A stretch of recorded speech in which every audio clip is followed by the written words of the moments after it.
Bonsoir à tous.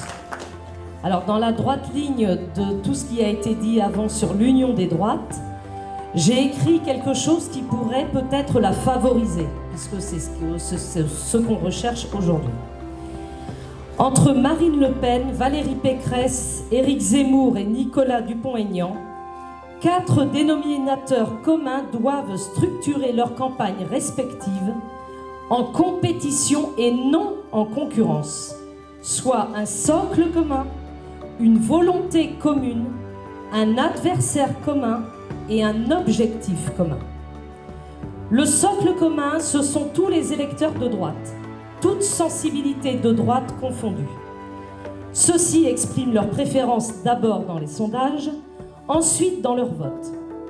Aujourd'hui, le plus grand nombre d'entre eux ne sait pas encore pour qui voter.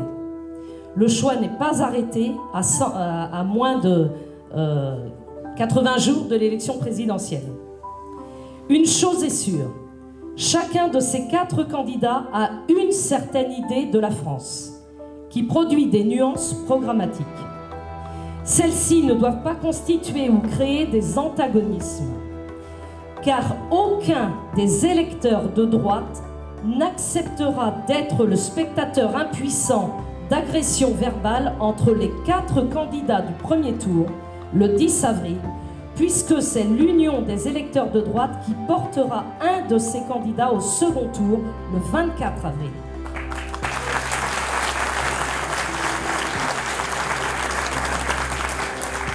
La volonté commune, c'est celle des 4 candidats qui veulent mettre un terme aux 5 ans d'exercice du pouvoir d'Emmanuel Macron, qui a poursuivi par sa conduite des affaires publiques la politique menée par François Hollande, période pendant laquelle il fut secrétaire général adjoint à la présidence de la République, puis ministre de l'économie, qu'on a oublié d'ailleurs. Oui, 10 ans, ça suffit.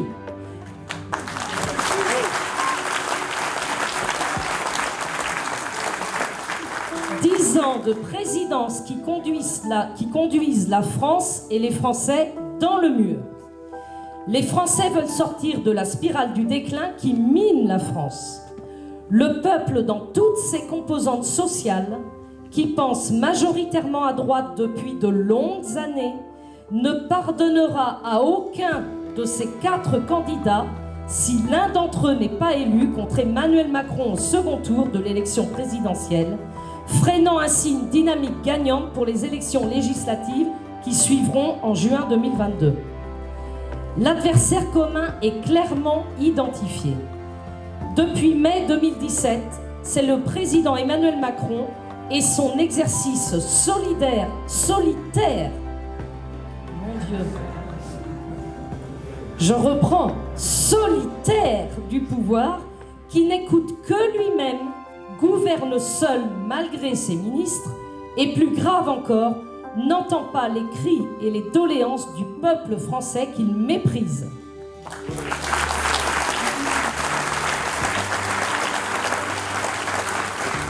C'est pourquoi j'appelle les 4 candidats de la droite à conclure entre eux un pacte de non-agression verbale durant la campagne électorale jusqu'au premier et même second tour de l'élection présidentielle. Car tous doivent s'engager à réunir et à rassembler les électeurs respectifs autour de l'objectif commun, mettre un terme au déclin français par la conduite d'une nouvelle politique de reconquête vigoureuse de nos valeurs perdues.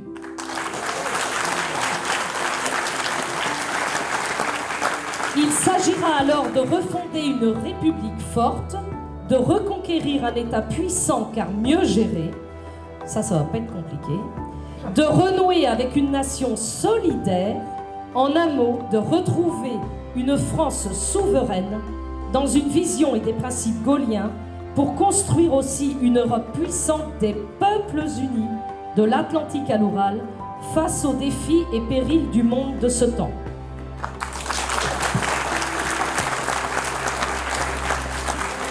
Mais en réalité, j'étais venue pour vous parler un petit peu plus précisément de l'abstention.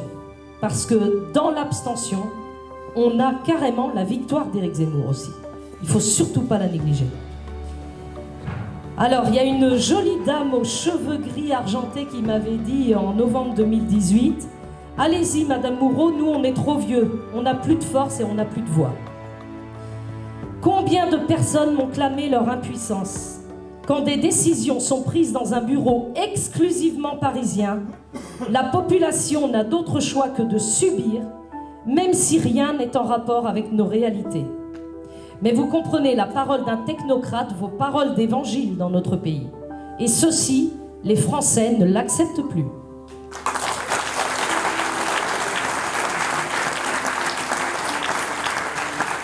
Voilà plus de 40 ans que les gouvernements se succèdent à grand renfort de promesses non tenues.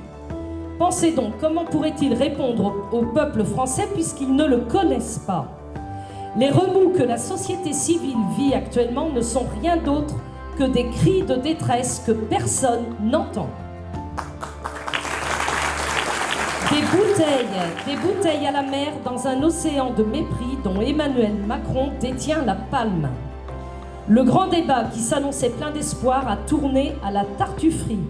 Une fable que nous aurions pu intituler Narcisse Le Pan. Propagande, propagande, propagande. Qu'est-il advenu de toutes ces voix, de tous ces cahiers de doléances, de toutes ces requêtes? Le peuple a espéré être enfin écouté et il a encore une fois été bafoué, ignoré et méprisé. Tant de réunions dans les salles communales pour des nèfles, du vide pour la bagatelle de 12 millions d'euros, mais 12 millions d'euros, c'est le coût de la démocratie, selon le ministre Le Cornu. Ne pas écouter la voix du peuple dès l'élection consommée, c'est le rendre invisible. Il se sent mal aimé, rejeté, détesté. C'est divorcer avant même d'être marié. Le fossé se creuse donc inévitablement, inexorablement. Le peuple attend un signe, un geste, une décision qui pourrait ressembler, même de loin, à la réalité de ce qu'il vit au jour le jour. Mais le vide sidéral s'installe entre des élites cultivant à loisir un entre-soi protecteur et le peuple désemparé qui se désespère d'être un jour entendu. À chaque discours du président pendant la crise des Gilets jaunes, nous formulions un espoir. À chaque fois, nous étions déçus. Plus il parlait, plus il nous insupportait.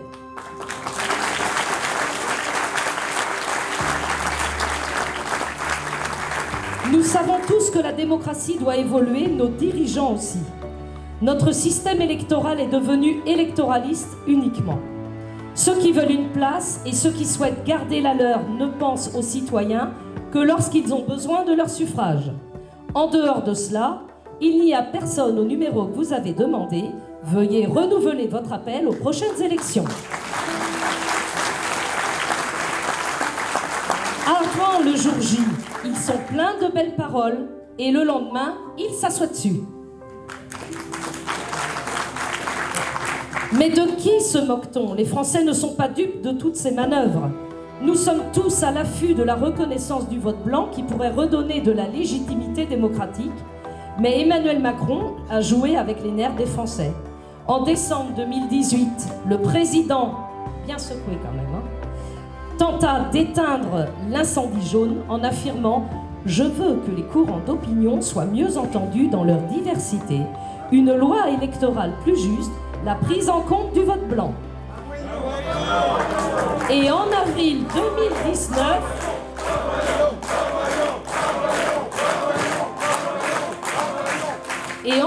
2019, il balaie d'un revers de main le vote blanc et revient sur sa promesse.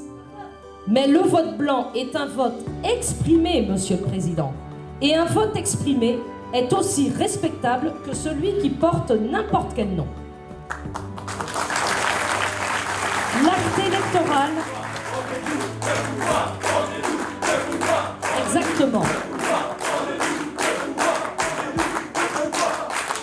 L'acte électoral est pris pour une pratique ordinaire, mais il n'a rien d'anodin.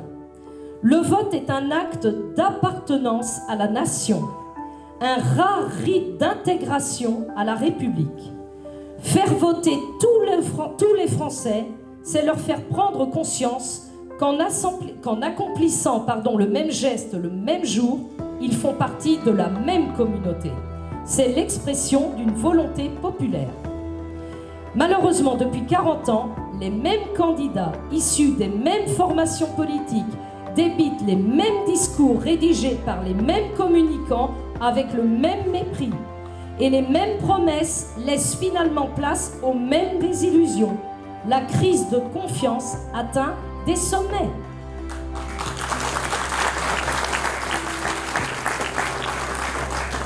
Désaveu, ras-le-bol, opposition à une classe politique sourde, souvent incompétente et parfois corrompue, incapacité à choisir, volonté de changement, refus de participer pour ne pas cautionner, sont les arguments le plus souvent avancés par ceux qui pratiquent une abstention civique. Mais en s'abstenant, l'électeur offre une voie de secours inespérée au politicien qui pourra échapper à sa responsabilité en qualifiant l'abstentionniste de mauvais citoyen ou de pécheur du dimanche. En réalité, l'abstention est une aubaine pour les élus, car moins il y a de votants, plus il est facile d'être élu, voire d'être réélu. Elle ne représente aucun danger, car elle rend les votes protestataires inoffensifs. Il suffirait même qu'un seul bulletin de vote soit glissé dans l'urne pour qu'il représente à lui seul 100% des voix. Moins les gens votent, plus ceux qui nous dirigent sont satisfaits. Ce n'est donc pas un hasard si rien n'est réellement fait pour inciter les électeurs à retrouver le chemin des urnes. L'élection devient de moins en moins saine. Nos politiciens transfèrent la responsabilité de l'abstention sur les électeurs. La réalité, c'est qu'ils ne savent pas se renouveler, ne respectent pas leurs paroles et ne proposent aucune solution en lien avec nos attentes réelles.